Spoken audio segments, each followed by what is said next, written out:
Kita sering banget kan dengar kata warga negara, rasanya itu udah jadi sesuatu yang pasti. Nempel gitu aja sejak kita lahir. Tapi pernah kepikiran nggak sih, dari mana sebetulnya ide ini datang?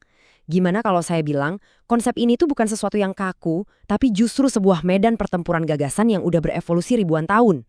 Nah, dari partisipasi aktif di alun-alun Athena kuno, sampai hak-hak universal di era global kita sekarang, kita akan telusuri bareng-bareng gimana sih arti menjadi seorang warga negara itu selalu jadi pertanyaan yang terus berubah.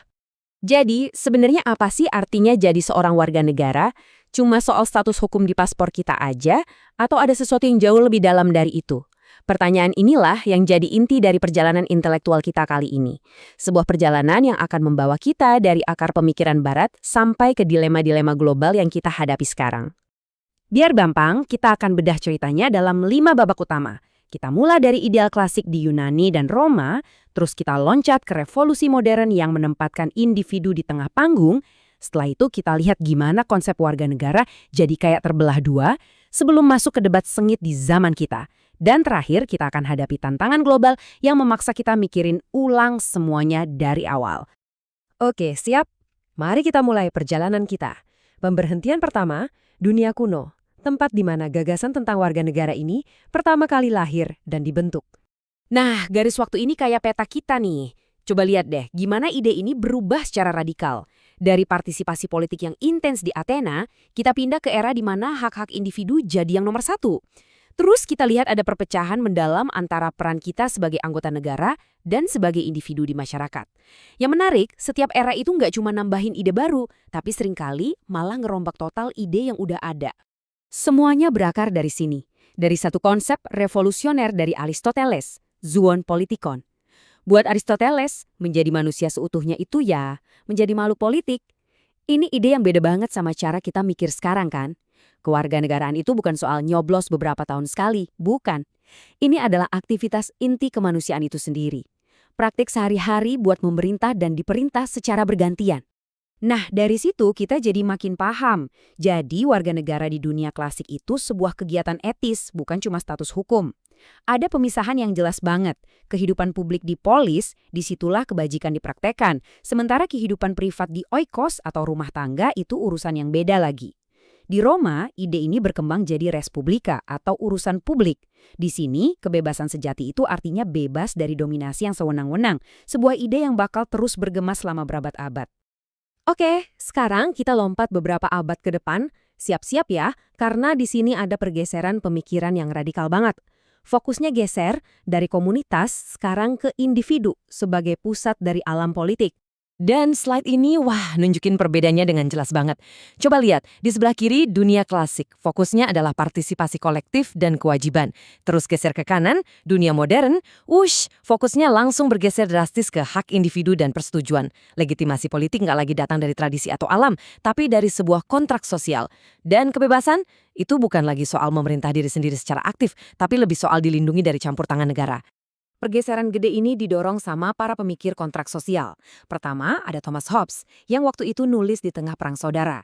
Dia bilang, kita rela kok lepasin kebebasan absolut kita demi keamanan. Terus muncul John Locke, selangkah lebih maju, dia bilang negara itu ada bukan buat mendominasi kita, tapi buat ngelindungin hak-hak alamiah yang emang udah kita punya. Nah, habis itu datang Jean-Jacques Rousseau, yang secara provokatif narik kita balik lagi ke arah partisipasi aktif. Warga negara sejati itu bukan subjek pasif, tapi pembuat hukum untuk diri mereka sendiri. Dengerin deh kata-kata abadi dari Rousseau ini. Ini benar-benar menangkap inti kritiknya. Buat dia, punya hak di atas kertas itu nggak cukup kalau kita nggak ikut serta ngebentuk masyarakat kita. Kebebasan sejati itu datang dari partisipasi aktif dalam menciptakan kehendak umum yang mengikat kita semua. Dia bikin perbedaan tajam antara bourgeois, individu ekonomi yang egois, dan citoyen, warga negara politik yang aktif. Dan ketegangan ini, jujur aja, masih kita rasakan sampai hari ini. Kita masuk ke abad ke-19, dan para filsuf mulai pusing sama masalah baru. Identitas warga negara yang kok rasanya jadi terpecah antara kehidupan publik dan kehidupan privat. Di sini, kita ketemu dua pandangan yang benar-benar berlawanan. Di satu sisi, ada Hegel. Dia ngelihat ada ketegangan antara peran kita di masyarakat sipil, tempat kita bersaing sebagai individu ekonomi, dan peran kita sebagai anggota negara. Buat dia, kebebasan sejati itu baru ketemu pas kita bisa melampaui kepentingan pribadi dan jadi bagian dari negara yang etis. Tapi di sisi lain ada Karl Marx yang ngeritik abis-habisan pandangan ini. Buat Marx, semua omongan soal hak-hak politik di negara itu cuma ilusi. Cuma kedok indah buat nutupin eksploitasi ekonomi brutal yang terjadi di masyarakat. Nah, ini membawa kita ke era modern, di mana perdebatan soal hakikat kewarganegaraan masih terus panas, apalagi di masyarakat kita yang makin majemuk.